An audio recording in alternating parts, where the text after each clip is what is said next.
Typhoon Mangkhut, Ompong, Violent Typhoon, Super Typhoon. It doesn't matter what you call it based on whatever agency you're following. This is a dangerous storm system. Visible satellite imagery from the Himawari 8 satellite just shows those mesovortices in that center of circulation. But it is this area right in here extending out from that center where we are seeing just catastrophic winds potentially. The official warning agency in the Western Pacific has pressure down to 905 hectopascals, winds gusting 155 knots on a 10-minute wind scale.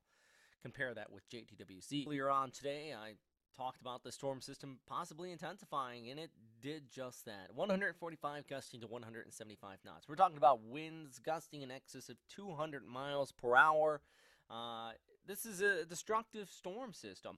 I do want to note here with the Joint Typhoon Warning Center's forecast, these outer red lines, that is it indicating tropical storm strength winds extending out. So it's actually indicating the southern tip of Taiwan could see tropical storm strength winds. And yes, also for those of you into Manila, eventually keeping on that typhoon intensity, approaching Hong Kong and over there towards Hainan in the extended forecast. But this is a Category 5 and likely will be making landfall as a Category 5. Here's the latest forecast from Pagasa, the official local warning for the Philippines.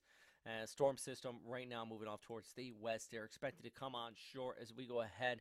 Really early morning landfall here Saturday, very early in the morning there, just south of Santa Ana, out there in the Isabel area there of Cagayan.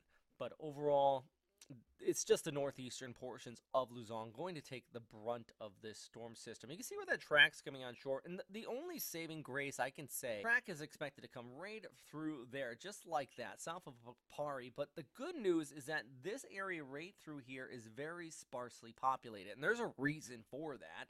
It's mountainous, you have the Sierra Mountains through there, but also this is typhoon country. Buildings across this area are really built to withstand these type of storms, but they get hit and they get whacked all the time. Most recent I can remember was Sodalor that came through right about this area, and that's the good news. Unlike when we've seen that storm that hit Tacloban, Haiyan, that hit a very heavily populated area, not used to getting these type of storm systems. But nonetheless, there is still a lot of cities out here a little bit further inland. The mountains are going to deteriorate some of those winds, but it's still going to be a rough weekend out here for you. Damaging wind to knock over forests completely across this area, enough to cause destructive damage to homes, especially weaker homes in this area. Across northeastern Luzon is possible as we go ahead Friday night into Saturday morning. Take a look at the ECMWF forecast here. Here goes that track moving right over these locations. Now, a lot of questions about Manila. Yeah, you're right on the edge of these tropical storm strength winds. Big thing is immediate coastal area, even off there towards Subic Bay. You're going to have those winds wrapping around the northern periphery. This is a fairly large system. But Apari, Santa Ana, really in the right front quadrant. A few other small towns located in this area, they are going to get the worst of this storm. I know a few people on my Facebook page have been writing from this area. If you are within a kilometer or two of the coast, you need to head inland. I can't stress that enough. You have to head inland. Dangerous storm system here.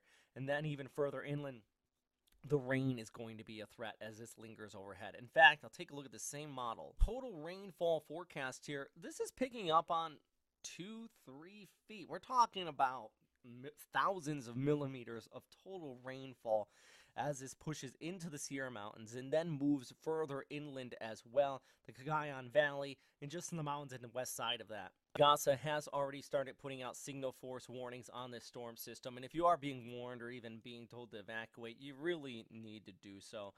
This is just one of those classic storms that is dangerous. Inflow down here towards the south, great outflow aloft. There's no shear. This is also moving into the Philippine Sea, and this area right in here is known for having sea surface temperatures 30 degrees plus. It's just explosive environment for intensification. I wouldn't rule out Manila from some flooding, but really this entire northern half of Luzon, this is going to be this whole section moving right over top of you. I mean, that's not good at all. Guys, stay safe, be smart about this storm, listen to your local warnings. As always, thanks for watching.